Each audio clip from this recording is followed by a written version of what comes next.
ये यम और नियम की महिमा का वर्णन भगवान सुखदेव जी ने किया है। इससे होगा क्या, जो ऊपर कथित तपस्या, ब्रह्मचर्य, सम, दम, त्याग, सत्य, शौच, यम और नियम, इनके माध्यम से अंतःकरण में जो मन, वाणी, बुद्धि में पाप है वो सारे पाप नष्ट होंगे। कैसा? बेनु गुल्म ईमान लहा। जैसे बांस में लगी आग बांस को जला डालता है, अथवा चूल्हे में कोई बांस जलावे, एक एक ग्रंथि में मकोड़े बसे होते हैं। बांस जलते जलते प्रत्येक ग्रंथि के जीव भी साथ साथ जलता है। ऐसे मानव शरीर भी सप्त ग्रंथियों से युक्त है। जब तपस्या की आग में, तपस्या और साधन के अग्नि में हम अपने को जलाएंगे अर्थात लगाएंगे, तो हमारे अंतःकरण में छिपे जो पाप हैं नष्ट होंगे। यह अभिप्राय भगवान व्यास ने वर्णन किया। पश्चात कहते हैं, केचित केवल या भक्त्या वासुदेव परायणाः अघम धुनन्ति कार्ष्णेन निहारामिव भास्कर।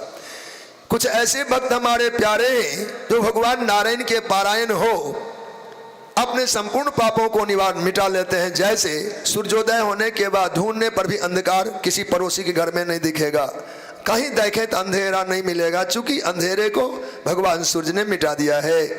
जब भगवान की भक्ति का उदय अंतःकरण में होता है प्रेमियों के, तो उनके हृदय के जो अंधकार, मोहांधकार है, उसका निवारण हो जाता है। इन बातों को ध्यान रखे।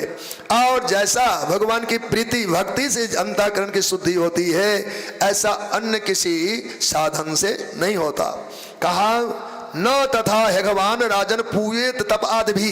तप आदि उपासना के अनेक मार्ग हैं, पर इनसे भगवान की प्रीति से बढ़कर और भी पापियों के उद्धार का कोई मार्ग नहीं है। यहाँ अघवान कहे हैं, अघवान राजन पूयेत तप आदि भी। जो पापवान है, अघवान है, जैसे धनी लोग को धनवान कहते, गुणी को गुणवान, बलि को बलवान, ऐसे एक पाप वाला नहीं, पापों का मालिक हो जाए, इतना पाप कमा ले, यानी पाप का स्वामित्व प्राप्त हो जाए, अघवान बन जाए। अगर भगवान की भक्ति हृदय में आ गई तो मानो सूर्योदय हो गया है, अब अंधेरा मिट जाएगा, पाप नष्ट हो जाएंगे। ऐसे भगवान ने कहा, यथा कृष्णार्पित प्राणस्तत्पुरुष निषेवया। भगवान और भगवान के भक्तों के चरणों में अनुराग होते मात्र से ही सारे पापों की निवृत्ति हो जाती है। भगवान से विमुख होकर प्रायश्चित कितना भी करे, उससे उन्हें मंगल होगा कहना कठिन है, उनकी पवित्रता होगी कहना कठिन है। प्रायश्चित्तानि चिरनानि नारायण परांगमुखम न निस्पुनन्ति राजेंद्र असुरा कुंभ में बापगाः। मदिरा का पात्र गंगाजल में धोने के बाद भी पवित्र होता नहीं है। गंगा सबको पवित्र कर देती है, जहाँ की महिमा यही है, पर मदिरा पात्र को गंगाजल में डुबोने के बाद भी आप पवित्र नहीं कर सकते। कितना कठिन बात है। उन मदिरा को लोग पी लेता हो, उनकी पवित्रता सोचनी है हो गई कि नहीं।